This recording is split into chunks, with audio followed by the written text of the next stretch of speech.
everybody out there, it's Danny Griffin with another Monday Mojo brought to you by freethinkingtools.com.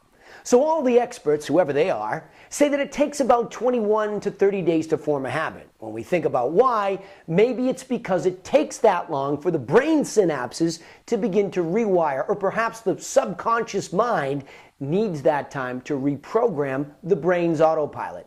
Maybe it just takes that long to see if the new direction is pleasing enough to continue based on positive or negative results. However, the worst part is that most people never stick with anything that long, which begs the question, where has all the consistency and patience really gone? Certainly, there's no argument that we've become a world of instant gratification, and some of it welcomed.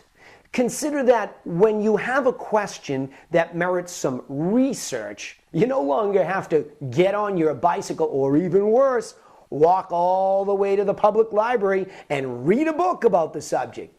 Now you can sit on the couch and Google it to get your instant answers. Now, that's certainly a beneficial improvement in speed, but what's been sacrificed is the growth we experience through a diligent search process. So how about the modern day farm? So much hard work to till the soil and chase away the pests and insects. That required enormous amounts of diligence and perseverance. While today, the seed has even been genetically modified so that it can resist the most powerful of insecticides and pesticides, making farming easier.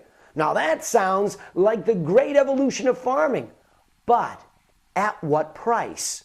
This becomes a study in how little distinctions and evolutions bring us to a point where often we wake up and consider, was that progress for better or worse? And if bad, then how did we miss stopping it?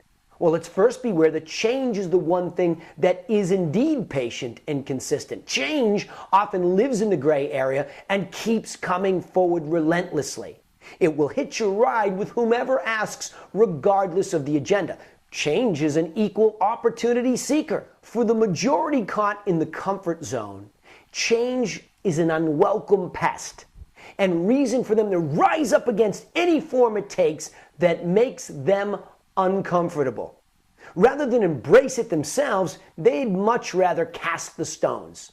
They rant and rave how suddenly it appeared, but was it really that sudden, or was change always hiding in plain sight, right there for their taking? So what's the point? Well, in Darren Hardy's new book, he smartly refers to it as the compound effect. Well, I like to say tiny distinctions make big changes.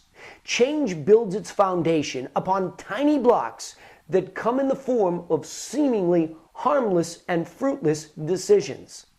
What's the big deal in saving $1 a day? Of course, that will never get you anywhere. Why eat fewer fatty foods? After all, without exercise, you'd still be out of shape, right? Well, some of these thoughts are never even articulated or written down. They just live in our minds and subconsciously chart the path we'll follow. And as Shakespeare would say, aye, there lies the rub. You see, we're all changing constantly, and that change is compounding. There is no parking lot called the comfort zone where you can just stop changing.